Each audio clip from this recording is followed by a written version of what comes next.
Good evening and welcome to DMA Days episode 19. I am here with Jason Blierveld, the only person that actually does anything here in the digital media arts department. So controversial statement. That is a little controversial, I suppose. Anyway, I'm here to talk with you about the Forster Film Festival. Could you tell me a thing or two about what that is specifically? Sure. Yeah, sure. Forster Film Festival is a showcase of all of our student work completed throughout the year. So typically it's at the end of the fall or spring semester. It's an award ceremony, kind of a formal event. We spend the first part of the evening giving out awards for some of our best work and showing that, and then we break for kind of a gallery hangout time and look at a lot of printed material and 3D sculpted stuff, whatever. And then we kind of break out into three different groups.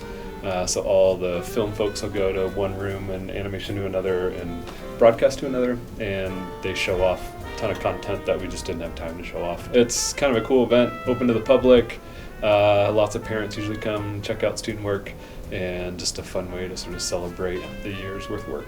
Yeah, cool. So could you tell me about a couple of the categories for some of these films? Yeah, so typically the film festival is a little bit biased towards junior, senior work more than freshman, sophomore. So we've kind of opted to say, let's celebrate especially the work of students who are kind of later in the program. And then we kind of recognize freshmen and sophomore students for like, hey, these are some really awesome projects that you've completed or showing a lot of potential or whatever. So like we always celebrate the junior and senior film projects, documentary work, various senior animation projects. The PSAs this year are to be for Habitat for Humanity, just a bunch of the group projects that they've completed. And then broadcasting is kind of a whole mix of things, usually centered around classes, anything from area commercials to news clips or sports stuff, radio, whatever. So it's kind of all across the board. Would you say that the primary rule for picking a film would be age before beauty then in that case? Yeah, I mean, I suppose, we've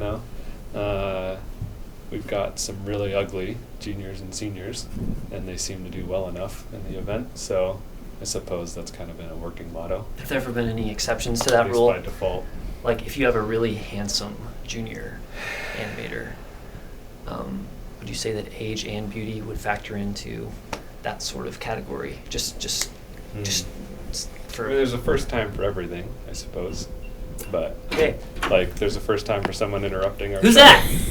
But is that Adam? Hi, Adam. Hey, tell us about your day. Just have to get in every episode. That's the first time I've seen Adam, and he's been silent.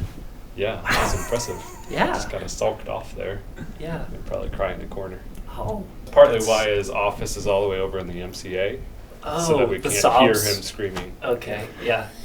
Hey, you guys are going to soundproof that office pretty soon, right? Just because I know there's a couple other offices. We're going to need to, yeah. Because people are trying to make copies. Kind of scared. Yeah.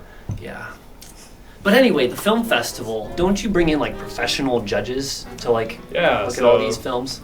Yeah, that's always been kind of a key part of it. All the awards that are given are determined by outside judges, and they can be a huge range of faculty members from other schools, working professionals, and kind of all parts of the industry.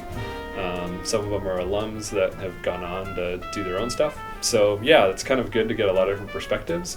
And usually, faculty kind of have already built a stronger relationship with students and been really familiar with the project, so it's kind of nice to get fresh eyes to look at it. Yeah. It's also been nice for a lot of our students that it gets their work in front of folks that could potentially hire them or whatever. So there's always been sort of neat connections with that too, that a judge might really like a certain student's work and contact them for follow-up after they graduate, whatever. So yeah, that's really cool. Where do the films go after the Forster Film Fest? Yeah, that's a good point. So usually we're not sending too much out prior to our own Forster Film Festival. Yeah.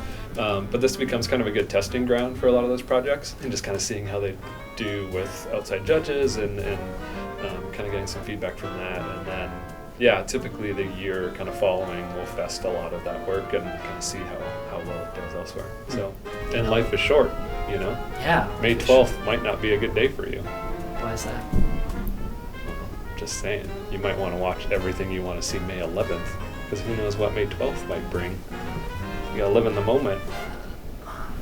Really, it's just a very awkward and pretty dark segue into when is the event, which we forgot to state at the beginning. Yes.